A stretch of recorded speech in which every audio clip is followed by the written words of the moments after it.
So it's pretty unfair to judge a rookie 2 weeks into the NBA season. But am I gonna do it anyways? Speak. Donkey. Speak. Yeah. Great, you ruined the intro. What I'm trying to say is, it's unfair to judge a rookie this early in the season. But I made an exception to the rule after I saw this. Right here, the shooting mechanic is what I'm interested in. What's really unfair is having to watch Markelle shoot free throws. Simple. Not only did it catch me off guard, but I now have cancer. Thankfully, there have been reports of a shoulder injury. It seems like a good reason for all of this. Sixers rookie Markelle Fultz had fluid drained from shoulder. That's ironic. There's nothing fluid about this shoulder at all. But there's a pretty intense conspiracy theory about Markelle Fultz shooting, and just about no one is talking about it. We're gonna get into that soon. So, if you are new, make sure to smash the subscribe button and turn on notifications. Let's do this. Welcome to the good life. Welcome to the good life.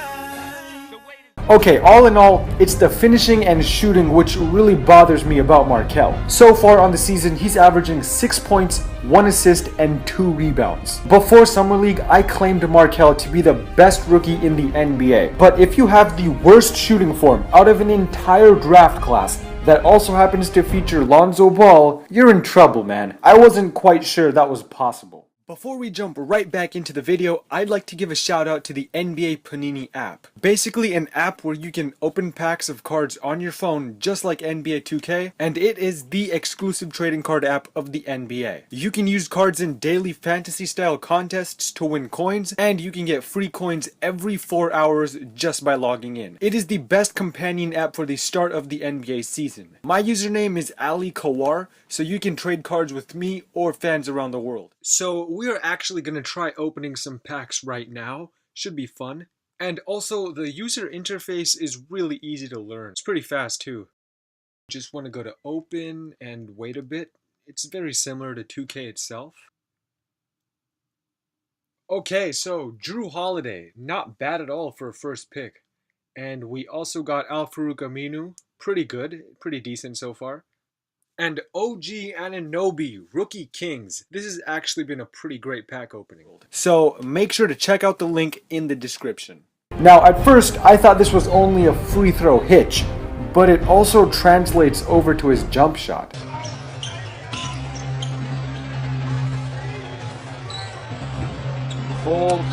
Listen, forget about Lonzo Ball's form. Markelle is starting to rival Michael Kidd-Gilchrist, and unless it comes to defense, you never want to rival MKG. Decades of shooting advancements and shooting fundamentals for NBA players in 2017 to be shooting like this. Buddies! Dude, put that thing away! They're like children here! Are the Philadelphia 76ers insane? Oh hey, looks like we have some promising young talent. It's only right we run him into the ground and destroy every limb in his arm. Season last year for him, Mark, and after their loss to the Bucks, what they wanted. This isn't even a joking matter. That's the worst free throw miss I've ever seen. He even tries to redeem it out of embarrassment and airs the shit out of it. Then does the casual wipe my hands off my shorts as hard as I can. Having your best player miss games due to injury is 76er tradition. But remember guys, trust the process.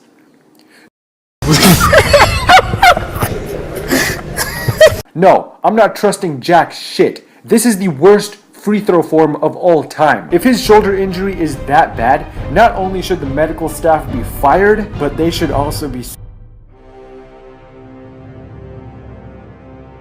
There's no way a rookie in this condition should be playing NBA level games, let alone the #1 pick. Now, in fairness, a lot of this smells like bullshit. Markelle's form was screwed up way before the regular season even started. You could see a noticeable hitch even in college. His first cover-up excuse was he's just working on different form. But now that his form has become cancer to the eyes, his agent is trying to cover it up with a shoulder injury. Now, why would Markelle need to drain his shoulder? His agent says his shoulder was already drained before the season began. Markelle had a shoulder injury and fluid drained out of the back of his shoulder. He literally cannot raise up his arms to shoot the basketball. He decided to try and fight through the pain to help the team. But then, his agent flipped the story completely. He had a cortisone shot on October 5th, which means fluid was put into his shoulder, not taken out. My intention earlier was to let people know that he's been experiencing discomfort. Seems like a bunch of damage control mixed with horse shit to me. But for Markelle's sake, I hope he is injured, because if this is what his shooting form has naturally become, he's gonna be a poor man's version of Rajon Rondo. And in today's league, there's no room for that. Not at all. And all of this may be confusing, but someone here is lying. And I will get to the bottom of this, even if it's the last thing I do. Oh, just take it easy, man. Oh, just take it easy, man. Welcome to the good life. Welcome to the good life. So Josh Jackson is averaging 10 points, 3 rebounds, and 0 assists. What the fuck? Oh no, that's right. He's on the Suns. Yeah, no offense to Suns fans, but not even Magic could average double-digit assists on this team. Cause, you know, for assists to be recorded, shots have to be made. Speaking of shots, Jackson. NBA star Josh Jackson is fined $35,000 after appearing to make a gun gesture at a fan during a game. Wow. Is Adam Silver even trying to hide his racism at this point? A gun gesture? Dude could have been spraying a bottle of Windex. Or maybe Febreze. The Clippers arena probably smells like shit anyways. And a lack of Western Conference Finals appearances. Seriously speaking, this is hilarious. We should get more of this, but the National Bitch Association won't allow it. But to be fair, a gun gesture to a fan is pretty intense. But again, Josh Jackson is a Phoenix Sun. He's not making that shot anyways. In terms of performance, Jackson hasn't really stood out, but it's not fair to him. He got thrown into a dumpster fire. Even Phoenix Suns fans would agree here. It's hot in Arizona, and that's because the Suns are stinking it up. And as for Devin Booker, sometimes he looks like he deserves better, sometimes he looks like he's a part of the problem. Welcome to the good life.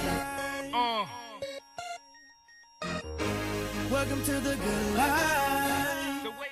So Malik Monk is averaging 8 points, 1 rebound, and 1 assist. And I don't have much to say about him because honesty is the best policy, and honestly, I haven't watched a Charlotte game in like 5 years. But box score wise, nothing sticks out. The reason I bring him up is because I thought he was supposed to be one of the best shooters coming out of the draft. Well, he's not making his threes, but he sure as shit is getting them up. On exactly 6 attempts per game, he's coming in at 26%. Do I have more to say? Monk is a pretty cool last name, I guess. Welcome to the good life. Welcome to the good life. In games versus NBA teams, Lonzo has scored 3 points, then 8 points, then 6 points, then 5 points, and he's shooting 27% from the field.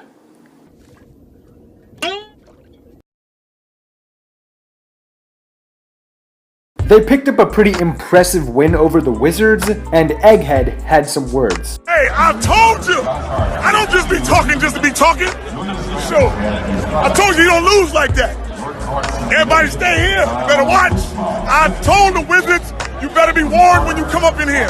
This ain't Disneyland. We not playing. Hey, sewage breath. Your son shot 2 for 11 and somehow scored 6 points in 40 minutes of play. Look, I'm not going to talk too much about Lonzo. I'm going to let you guys decide. If he continues to play bad and Lakers continue to lose, should I make a video dedicated to just roasting him and Lavar nonstop? Like one of those classic throwbacks. Make sure to comment below what you guys think. I think Lonzo deserves his very own video. Welcome to the good life. Welcome Now, we're going to end this with Jason Tatum, but for opposite reasons. He's not one of the rookies who looks terrible.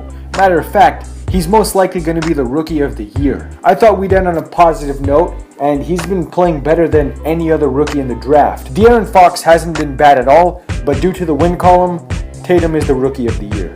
Don't act right, you're not part of the family. Oh my god. What's the matter?